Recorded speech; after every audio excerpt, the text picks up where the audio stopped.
Airship एक flop idea लगता है। Demo number 1, greatest of miracle the even came of the disaster अलाव Hindenburg. Airship 200 million ton liquid hydrogen gas से भरी हुई थी। ऊपर से उस पर आयरन ऑक्साइड और एल्युमिनियम की पाउडर कोटिंग भी थी। यह दो ऐसे केमिकल्स हैं जिन्हें मिला दे तो थर्माइट बनता है, एक ऐसा मिक्सचर जिसके इतनी एक्सप्लोजन रिएक्शन होती है जिसका यूज ट्रेन के ट्रैक्स को वेल्ड करने में किया जाता है।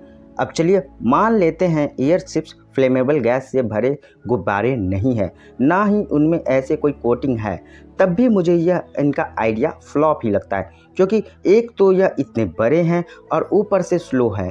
पर ऐसा है तो फिर दुनिया की कुछ कंपनियां अभी भी न्यू जनरेशन ऑफ एयरशिप्स बनाने में क्यों लगी हुई है, और वह भी फ्लॉप हो जाएंगी।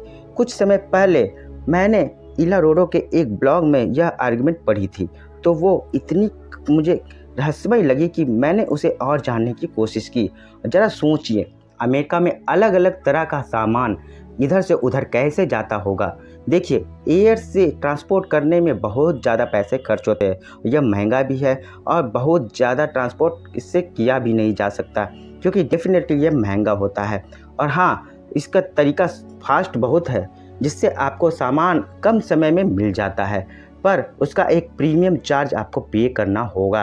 अब बात करें, अगर सस्ते में ट्रांसपोर्ट करना है आपको सामान, तो शिप्स का यूज किया जा सकता है। अमेरिका के वाटरवेज के जरिए सामान भेजिए, जो कि काफ़ी स्लो पड़ जाएगा, पर हाँ, क्योंकि यह काफ़ी सस्ता है और इसलिए इसके जरिए बहुत ज़्यादा सामान ट्रांसपोर्ट किया जा सकता है।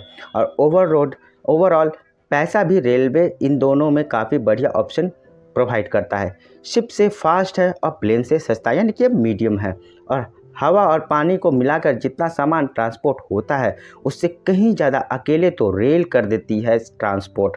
पर देखिए, इन दोनों के होने के बाद भी सबसे ज़्यादा ट्रांसपोर्ट किया जाता है, और वो होते हैं हमारे ट्रक्स के साथ में इंटरेस्टिंग बात तो यह है कि ये ना तो प्लेन से फास्ट है, और ना कंट्री में सामान पहुंचाने में कुछ दिन तो लग ही जाते हैं, और ना ही वो शिप से सस्ते हैं।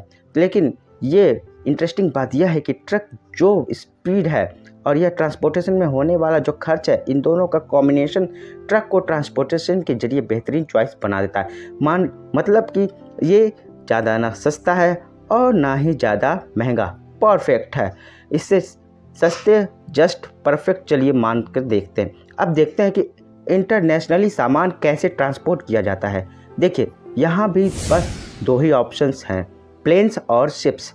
और एक बार भी एयर ट्रांसपोर्ट पर बहुत पैसा खर्च किया जाता है, पर क्योंकि ये सामान एक्सपेंसिव पड़ता है, इसलिए ज़्यादा सामान इसमें ट्रांसपोर्ट नहीं किया जाता। और पैसा तो वेट वाइज, क्योंकि कैसे भी शिप से ही ज़्यादा ट्रांसपोर्टेशन होता ही है। पर एक और ऑप्शन होता है जो शिप से भी फास्ट और प्लेन से भी सस्ता होता है। ऐसा लगता है कि कस्टम्स ट्रांसपोर्टेशन के लिए ट्रक वाले तरीके को प्रीफर किया करते हैं।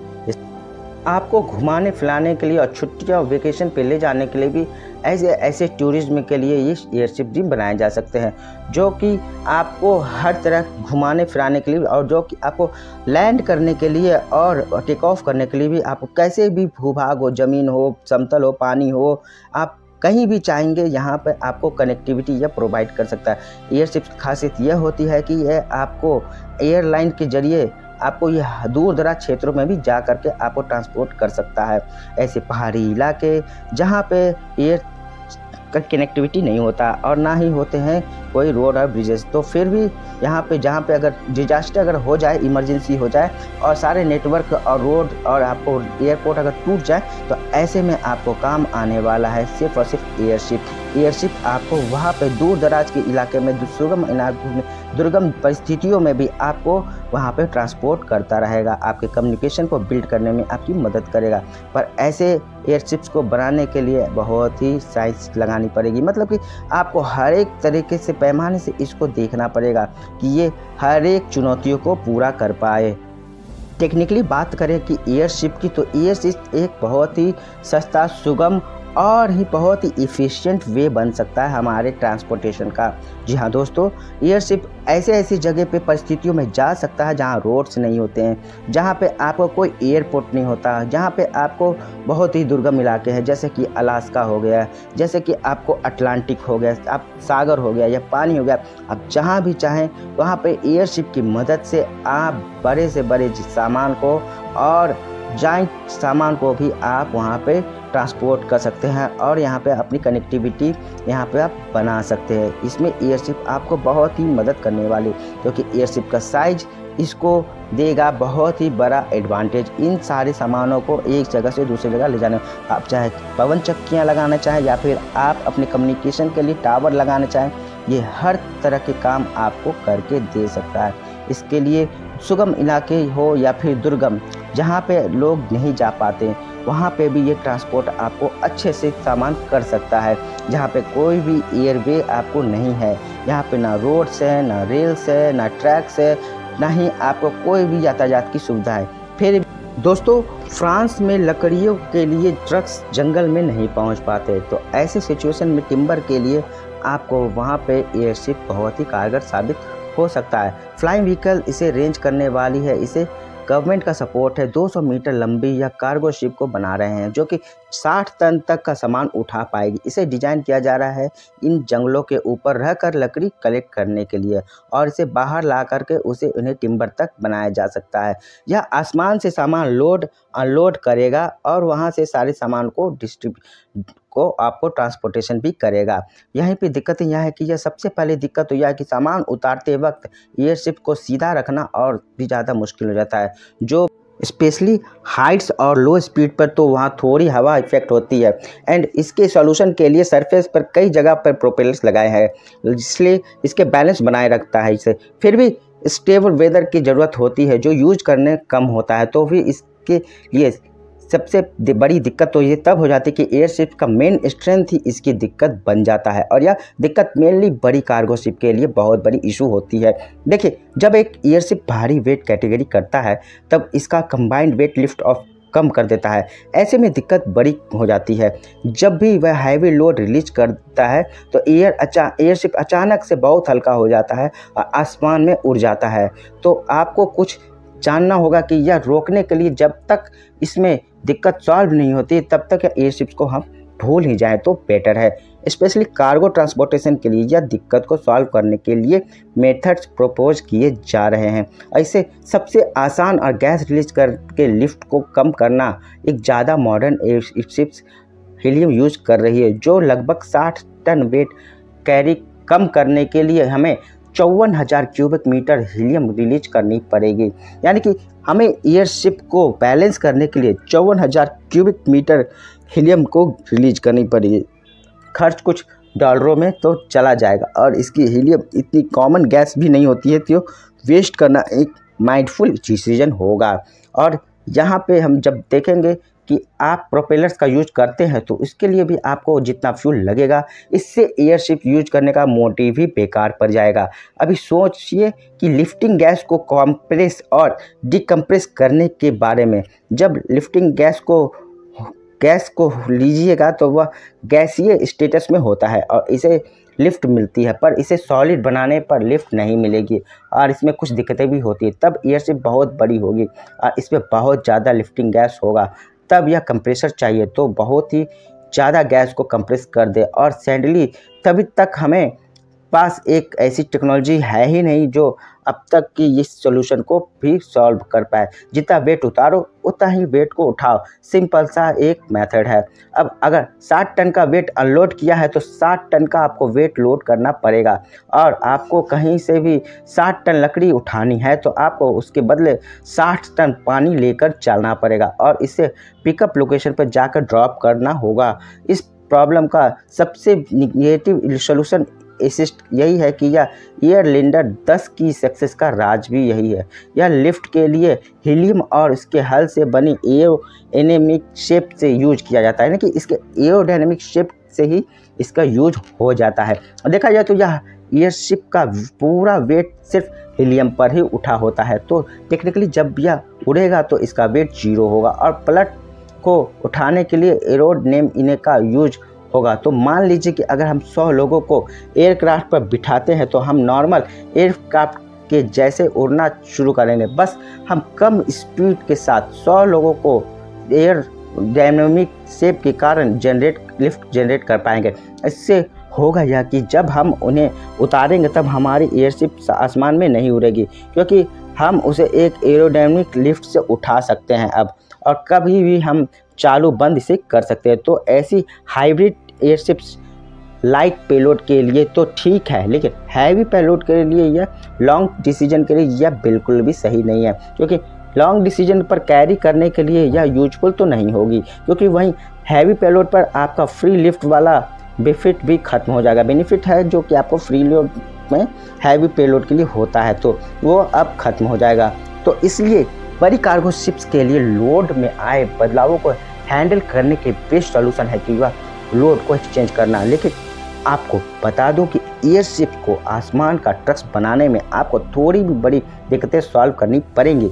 देखिए, पहले किसी भी 388 मीटर से लंबी एयरशिप नहीं बनाई गई, तो आप कैसे बनाएंगे? नॉर्मली प्रोटेक्शन के लिए एयरशिप्स को विशाल हैंगर के अंदर बनाया जाता है, और अभी जो सबसे विशाल हैंगर हमारे पास मौजूद है वो है 360 मीटर लंबा। इसके अंदर तो यह फिट भी नहीं होगा आपको, क्योंकि थाउजेंड्स ऑफ ऐसी बनानी है। तो इसके लिए तो आपको एक इन नाजुक फ्रेम्स वाले एयरशिप को खुले में ही बनाना पड़ेगा।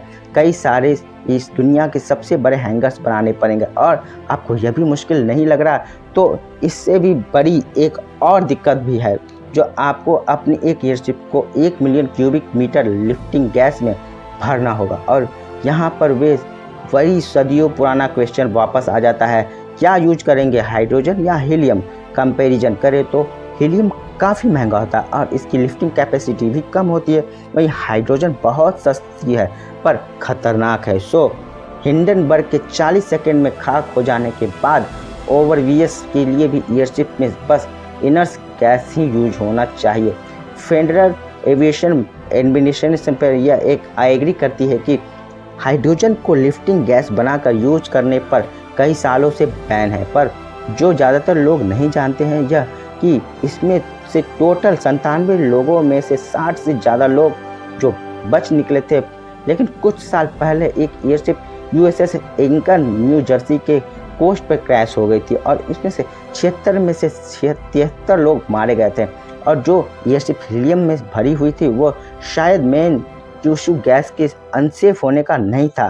नहीं, वो हमें उस समय सेफ एविएशन बनाना ही नहीं आता था।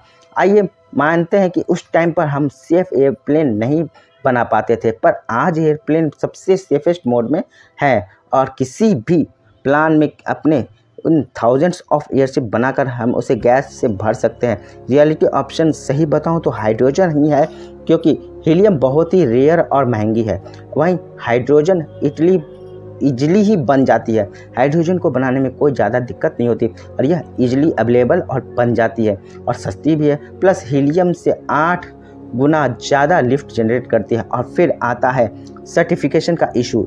जनरली किसी भी नए एयरक्राफ्ट को सर्टिफिकेशन दिलाना काफ़ी लेंदी और महंगा प्रोसेस है, पर यहाँ पर आप एक नए एयरक्राफ्ट के सर्टिफिकेट की बात नहीं कर रहे हो, आप बात कर रहे हो नए तरीके के एयरक्राफ्ट की। तो आपको यह बता दो कि किसी ने भी अभी तक एक विशाल एयरशिप को सर्टिफाइड नहीं किया है, तो ये भी एक बहुत बड़ा चैलेंज होगा। तो सर्टिफिकेट का इशू तो ज़रा काफ़ी दिक्कतों वाला होने वाला है। दुनिया की सबसे बड़ी एयरशिप बनाने में जो आएंगी और डेंजरस गैस भरने वाली दिक्कत है, और अभी भी सबसे बड़ी दिक्कत तो रह गई है। यह सारी दिक्कतें मायने नहीं रखती उसके सामने, क्योंकि 500 टन की कार्गो एयरशिप बनाना शायद पॉसिबल ही नहीं है, क्योंकि तो एयरशिप बनाने के लिए सबसे इम्पॉर्टेंट चीज़ जो होता है वो होती है उसका स्ट्रक्चर हल्का होना और टिकाऊ भी होना, स्ट्रॉन्ग होना, इससे अच्छी खासी स्ट्रक्चरल इंटीग्रिटी हो, पर वो इतना हल्का होना चाहिए ताकि वो हवा में आसानी से फ्लोट कर पाए।